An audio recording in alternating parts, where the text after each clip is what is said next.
Et coucou à vous, j'espère que vous portez bien aujourd'hui. Allez, dernière histoire autour de la Moselle que nous allons redécouvrir ensemble. Et après, je ferai une vidéo où je remixerai toutes les histoires ensemble. En avant.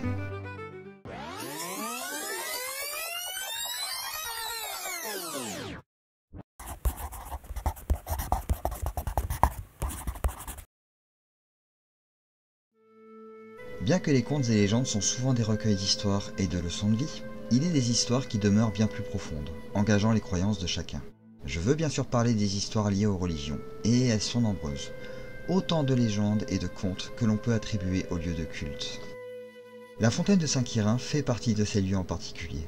Considérée comme miraculeuse, elle est surmontée d'une statue à l'effigie de Quirin, un officier romain qui mourut en martyr. Sur le socle, on peut y lire « Cette statue est due aux ciseaux et à la générosité de Monsieur Baillet, sculpteur à Saint-Quirin ». Mais qu'en est-il de l'histoire en elle-même ? Il nous faudra remonter très loin dans le passé, car l'homme représenté par la statue était alors un officier sous les ordres de l'empereur Trajan, et il fut fait prisonnier en raison de sa foi chrétienne. La raison qui lui fit abandonner sa foi dans les dieux romains fut simple. Il avait une fille unique, souffrant des écrouelles, une maladie qui empêchait toute possibilité de mariage, gâchant la vie de cette dernière. Lors de sa quête pour trouver un remède, il entendit parler du pape Alexandre Ier, retenu prisonnier également par l'empereur romain.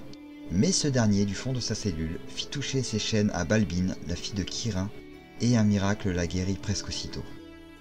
Ce fut à ce moment que Quirinus, de son nom romain, abandonna sa foi pour devenir chrétien, et cela causa également sa perte. Il fut rapidement arrêté et un tribunal se porta à son attention, car un officier romain renonçant à sa foi était passible de trahison. Durant tout le procès, on tenta par plusieurs fois de lui faire abandonner sa croyance dans le Dieu unique, et pourtant, l'homme ne lâcha rien. Tant et si bien qu'une sentence finit par être rendue, et Quirin devint alors un martyr lorsque le bourreau fit son office. Devenu Saint Quirin depuis, sa fontaine est connue pour accomplir des miracles, soignant par exemple la fameuse maladie des écrouelles, mais aussi les soucis de vue et bien d'autres. Elle devint également un lieu de pèlerinage pour les croyants. Car des lieux de pèlerinage, il en existe beaucoup en France, que ce soit des lieux de culte, des fontaines miraculeuses ou des croix perdues au milieu des montagnes. Peut-être d'autres endroits verront le jour, mais en attendant, ceux qui existent déjà sont là pour nous rappeler leur histoire.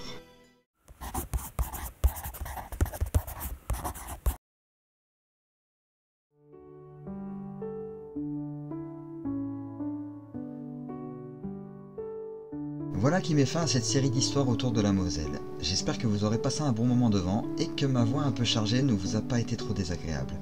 Quoi qu'il en soit, la prochaine série portera comme prévu sur l'Hérault et nous reviendrons ensuite vers un nouveau département. D'ici là, portez-vous bien et à très vite.